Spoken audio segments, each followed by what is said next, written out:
how much do you think there has to be an importance on white people being allies in this effort and educating them for this change to occur? I think that's a good point. In fact, I think that's what's different this time than ever before. Is you have more people that are not black that are in the streets protesting, that are speaking out about the injustices, that are really realizing that this is not a black issue, this is not a white issue, this is a human issue, and that if anybody in our community, if anybody in our country feels disadvantaged, then we all should feel that pain. And so it's not about, for me, it's not about doing the right thing, saying the right thing right now. It's just about leaning into the issue and embracing the pain that your fellow man is going through. And so I would imagine we would want to do that for anybody. So just be present. I think now people have to make a statement. It's not enough just to say, I'm not racist. You have to be anti-racist. There's no in between. It's pretty simple now. It's not, I'm on the fence on this issue. It's either you're racist or you're anti-racism. And so I think most good people in America have stepped up and will continue to step up and support this initiative.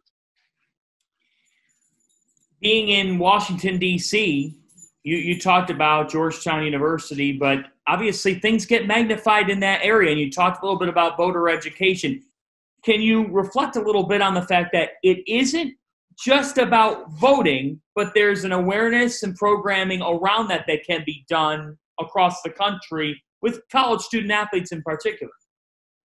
Absolutely. I think the power of the vote is more than just at the national level on November 3rd, right? I think it's educating our youth, educating people in America about the strength of the vote, the power of the vote, especially in your local elections, and how that impacts the services you get in your community. And it's clear that there's been a lack of services, a lack of resources in underrepresented communities, under-resourced communities forever.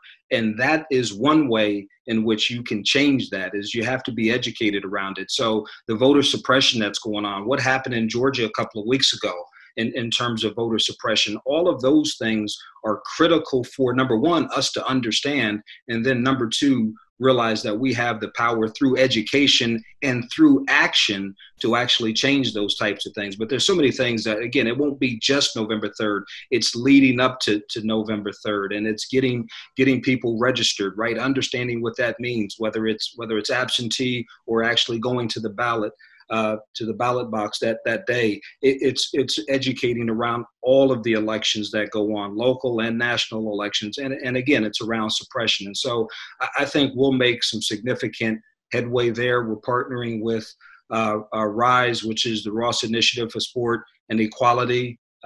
We have had a long-standing relationship with them. I am on their board. I'm proud of the work that they do in this area. And I want people to understand this is not a blue or red, a Democrat or Republican. This is a really exercising your rights in this country. And to me, I know the NCAA has come out and said we shouldn't have any athletics activities on November 3rd. To me, I think it should be a national holiday. I think the symbolism of making this a national holiday and emphasizing the importance of your right to vote is really critical moving forward, even though we are going to more of an absentee situation. I just think you shouldn't have to worry. A mother of three kids, a single mother of three kids that's working two jobs, shouldn't have to worry about what time she's going to be able to get to the ballot box, right? That day should be clear and free for people to exercise that right. And again, the people will try to confuse this with it's a red issue, it's a blue issue, it's a Republican issue, it's a Democratic issue. That's not the case. It's educating our people around their constitutional rights. And we fought hard. Americans have fought hard for that right to vote, and we should exercise it. Lee, one big thing throughout these issues of social injustice, George Floyd was not the first issue. These issues have gone on for a long time. You'll have student athletes go onto social media, try to make that stance for justice. in the past, that's created some unrest within athletic departments, between coaching staffs and whatnot. What do you say to your student athletes about putting out that stance across social media? I say, number one, as with everything, educate yourself. Understand the issue that you're about to speak about and speak on. Number two, you have a right for your voice to be heard.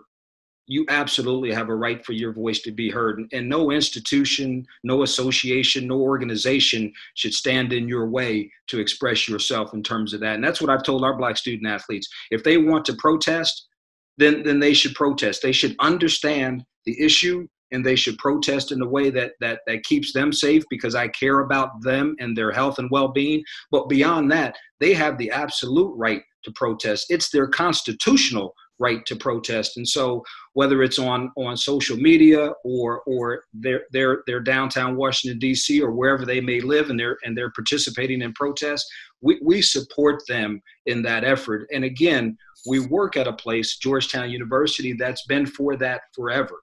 And although Georgetown's not a perfect place, and I will continue to tell our student athletes this, we're not perfect by any means, but we've spent 229 plus years trying to live up to a standard that supports and recognizes all humans as equal.